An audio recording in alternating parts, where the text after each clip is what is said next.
കെട്ടാൻ അത് തന്നെ പ്ലാൻ. അതിനിച്ചിരി പുളിക്കും. അതിന് അച്ഛൻ സമ്മതിച്ചിട്ട് വേണ്ട കെട്ടാൻ. നിന്റെ അച്ഛന്റെ സംഭവമൊന്നും വേണ്ട, നിന്റെ സംഭവം ഉണ്ടല്ലോ അത് മതി. പ്രണയിച്ച് നടക്കാനാ എനിക്കിഷ്ടം. കല്യാണം കഴിച്ച എല്ലാം പോയി. എന്നും പ്രണയിക്കാൻ പറ്റുമോ? പ്രായമായില്ലേ? അതാ ഒരു ശാപം. യൗവനകാലത്തെ ആണ്ടും പെണ്ണും വിലയുണ്ടാവല്ലോ, അത് കഴിഞ്ഞാൽ പിന്നെ ആർക്കും വേണ്ട. ഈ പ്രായം ഒരു സംഭവം അല്ലേ? അതിനെ പിടിച്ചു നിർത്താൻ ഒരു ശക്തിക്കും കഴിയില്ല.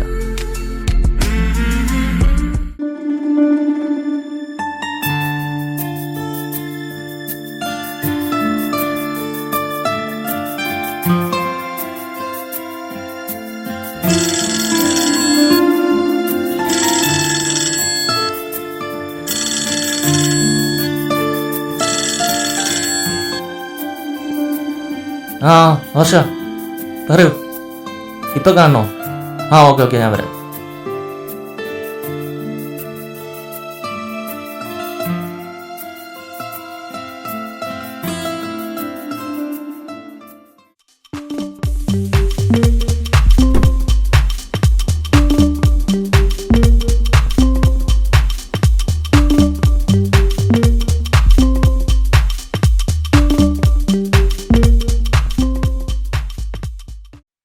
എന്തേ കാണണമെന്ന് പറഞ്ഞേ? നമ്മുടെ ബന്ധം അച്ഛൻ അറിഞ്ഞു. ഇനി കാണാനും സംസാരിക്കാനും പാടില്ലെന്നാ പറഞ്ഞിട്ടുള്ളേ. എന്നാ നമുക്ക് പിരിയാലേ? പിരിയാനോ? വലിയ വേമ്പ് വിട്ട ആളല്ലേ. ഇപ്പൊ എന്താ ഇങ്ങനെ പറയണേ? ഞാൻ ചുമ്മാ പറഞ്ഞാടി. പ്രണയിച്ചാ കല്യാണം കഴിക്കാനുള്ള ചങ്കൂറ്റൊക്കെ വേണം. ചങ്കൂറ്റൊക്കെ ഉണ്ട്. ആ ചങ്കൂറ്റ ഉടനെ കാണിക്ക്. ഞാൻ കാണിക്കുവേ, നീ കണ്ടോ? ഈ നൂറ്റാണ്ടിൽ ഉണ്ടാവോ? ഉണ്ടാവും, ഉറപ്പ്.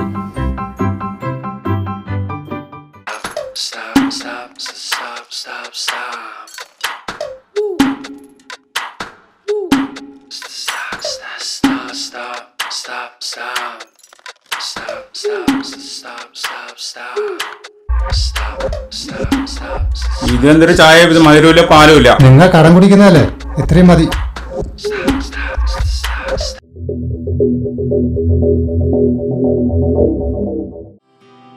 നീ എന്താണ് ഇങ്ങനെ ടെൻഷൻ അടിച്ചിരിക്കണേ? 2 പെക്കടിച്ചതിന്റെ ടെൻഷനൊക്കെ തീരും. എൻ്റെ ടെൻഷൻ വർഷയെക്കുറിച്ച്. എടാ, നമ്മളെ ബന്ധം അവളെ അച്ഛനറിഞ്ഞു. അവളെ അച്ഛന് ഇഷ്ടമല്ല. അവിടെ അച്ഛനോട് പോയി പണി നോക്കാൻ പറ. നിങ്ങൾ രണ്ടുപേരും തമ്മിൽ ഇഷ്ടമാണെങ്കിൽ കല്യാണം കഴിക്കും. അതിനെക്കുറിച്ച് ഞാൻ ചിന്തിക്കുന്നത്. പക്ഷേ അവളുടെ അച്ഛൻ വർഷയെ പുറത്ത് തന്നെ വിടുന്നില്ല, പിന്നെ എന്നെ കാണാനും അനുവദിക്കുന്നില്ല. അതിനെക്കുറിച്ച് നീ പേടിക്കണ്ട, ഞങ്ങളില്ലേ നിന്റെ കൂടെ. ഒരു കാര്യം ചെയ്, അവളുടെ അച്ഛൻ അവളെ പുറത്തു വിടുന്നില്ലെങ്കിൽ നമുക്ക് പോയി കൂട്ടിക്കൊണ്ടുവരാം. നീ ഒന്ന് മൂളിയാ മതി.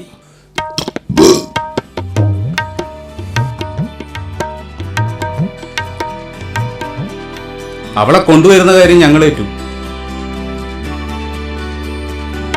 വേഗം വേണം, അല്ലെങ്കിൽ എനിക്ക് അവിടെ നഷ്ടമാവും.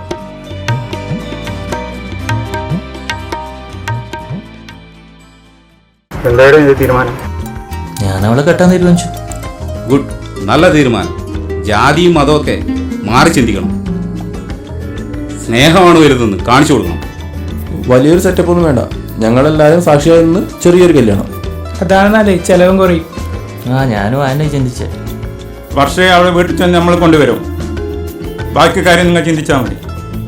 നിങ്ങളാണ് നല്ല ഫ്രണ്ട്സ്. ജീവിതത്തിൽ ഞാൻ നിങ്ങൾ ഒരിക്കലും മറക്കൂല. ഇതൊക്കെ എല്ലാരും പറയുന്നതാ, കാര്യം കഴിഞ്ഞാൽ എല്ലാരും അങ്ങ് മറക്കും. ഞാൻ അങ്ങനെയല്ല. അതൊക്കെ പോട്ടെ, നീ കല്യാണം കഴിച്ചാൽ അവളെയും കൊണ്ട് ആ വീട്ടിലാണ് താമസിക്കുന്നത്. തൽക്കാലം ആ വീട്ടിൽ തന്നെ താമസിക്കാം. കുറച്ച് കഴിഞ്ഞാൽ അവളെയും കൊണ്ട് നാട്ടിൽ പോകും. എടാ, നിനക്ക് നാട്ടിൽ ആരും ഇല്ലാതല്ലേ പറഞ്ഞത്? ആരുമില്ല, അതുകൊണ്ടല്ലേ നാട് വിട്ടത്. പ്രശ്നങ്ങളൊന്നും ഇല്ലെങ്കിൽ ഇവിടെ തന്നെ താമസിക്കാം. ആലോചിക്കാം. സജിയെ നമ്മൾ സഹായിക്കണം. വേണം, അവന് വേറെ ആരില്ലല്ലോ സഹായിക്കാൻ വേണ്ടിയിട്ട്. സഹായിച്ചിട്ട് അവസാനം നമ്മൾ കൊടുങ്ങോ? വർഷയും സജി ഇഷ്ടമാണല്ലോ, അവർ കല്യാണം കഴിക്കാൻ തീരുമാനിച്ചു. നമ്മളവരെ സഹായിക്കുന്നു, അത്രമാത്രം. വർഷയുടെ അച്ഛൻ അവളെ പുറത്തു വിടാൻ സ്ഥിതിക്ക് നമ്മളെ അവളെ എങ്ങനെ കൊണ്ടുവരും? നമ്മൾ അവളുടെ വീട്ടിൽ ചെല്ലുന്നു, അവളെ വിളിക്കുന്നു. അവളെ അച്ഛൻ തടയാൻ വന്നാൽ നമ്മൾ കൈകാര്യം ചെയ്യും. ഓക്കെ.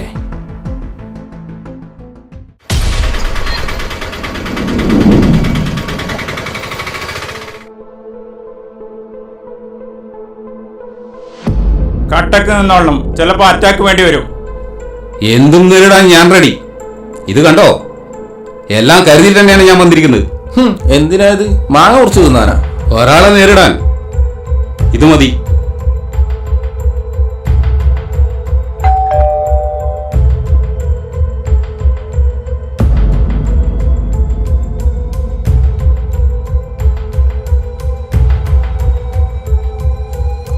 ആരാ?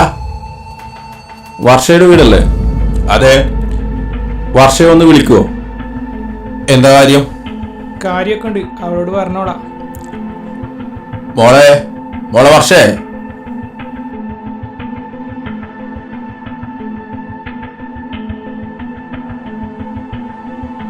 ഞങ്ങൾ സജിയുടെ കൂട്ടുകാരാ. സജി ഒന്ന് പറഞ്ഞില്ലേ?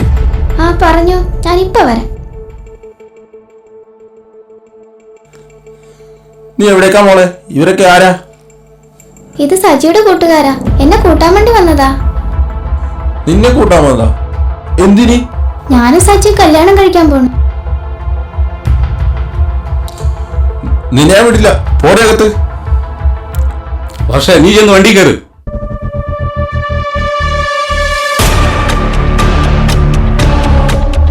ഇതിന്റെ പേരിൽ പോലീസിനെങ്ങാനും പരാതി കൊടുത്താൽ തട്ടിയിട്ട് ജയിലിൽ പോലും മടിക്കില്ല ഞങ്ങൾ. വാടാ.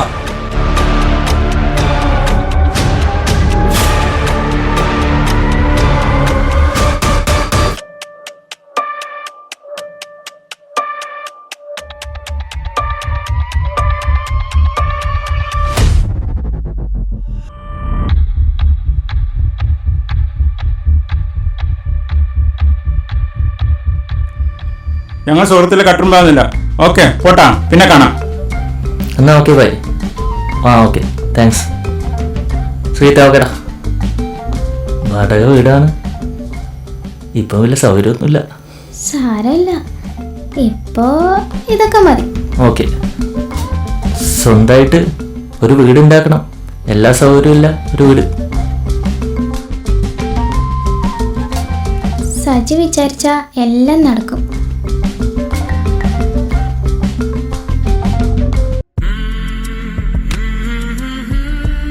വേഗം നമ്മുടെ മാരേജ് നടത്തണം, ഇല്ലെങ്കിൽ അച്ഛനും മാമനും കൂടെ വന്ന് എന്നെ പിടിച്ചോണ്ട് പോകും. പിന്നെ നിന്നെ പിടിച്ചുകൊണ്ട് പോലെ ഒരു ആയിരിക്കില്ല. എനക്ക് പേടിയാ, മാമന്റെ സ്വഭാവം മോശമാണ്. അങ്ങനെ വിചാരിച്ചാൽ ഇപ്പം ജീവിക്കാൻ പറ്റുമോ? ഒരാഴ്ചൻ്റെ ഉള്ളിൽ നമ്മളെ മാരേജ് ഉണ്ടാവും. അതിൻ്റെ ഉള്ളിൽ എല്ലാം റെഡിയാക്കും.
ടൗൺ വരെ പോയിട്ട് വരാം.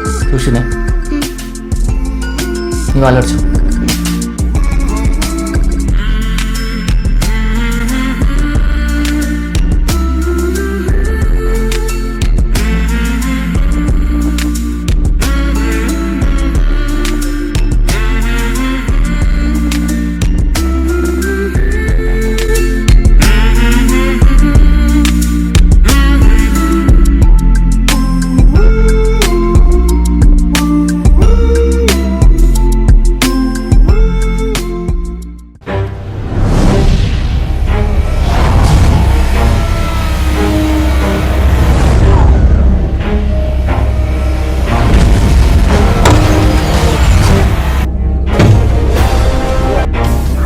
അന്നെ കഴുകാടെ മോനെ, നീ എന്റെ മരുവളെ ആളെ വിട്ട് തട്ടിക്കൊണ്ടുപോകും അല്ലേടാ? വിട് വിട്. എനിക്ക് വർഷം ഇഷ്ടമാണ്. അവൾക്ക് എന്നെ നമ്മുടെ കല്യാണം കഴിക്കും. ഓ ചേച്ചേ, അതിന് നീ കല്യാണം കഴിച്ചിട്ട് വേണ്ടേ? ഞാനൊന്ന് തീരുമാനിച്ചിട്ടുണ്ട്, അത് നടത്തിയില്ല. ഇല്ല, ഒരിക്കലും നടക്കില്ല. ഇതുപോലെ ഒരുപാട് എണ്ണത്തിനെ കണ്ടതാണ്. ഇന്ത്യ അവളുടെ ഈ കല്യാണം നടക്കുമെന്ന് നമുക്കൊന്ന് കാണാം.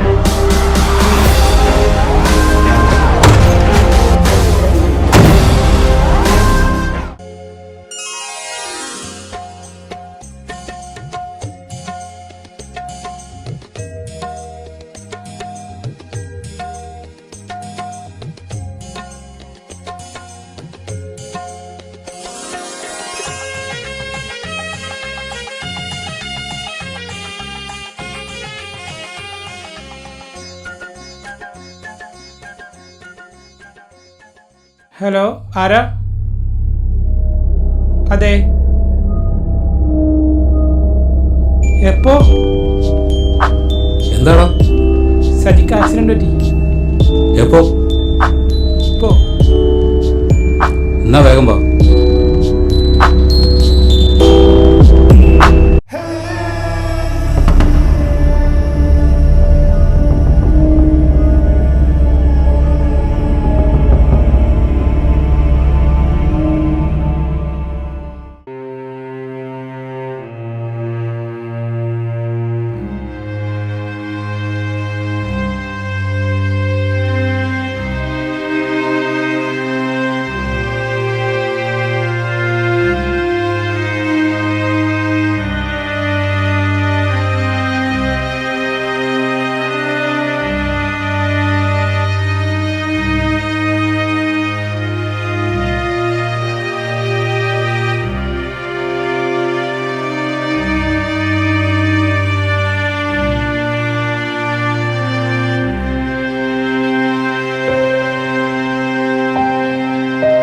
ഞാൻ മരിച്ചിട്ടില്ല.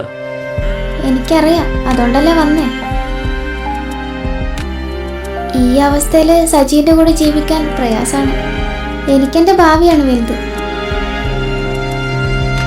നിയമപ്രകാരം ഞങ്ങൾ കല്യാണമൊന്നും കഴിച്ചിട്ടില്ല, രജിസ്റ്ററും ചെയ്തിട്ടില്ല. പിന്നെ നമ്മൾ തമ്മിൽ ഒരു ബന്ധവും ഇല്ല. നോ, നീ അങ്ങനെ പറയരുത്.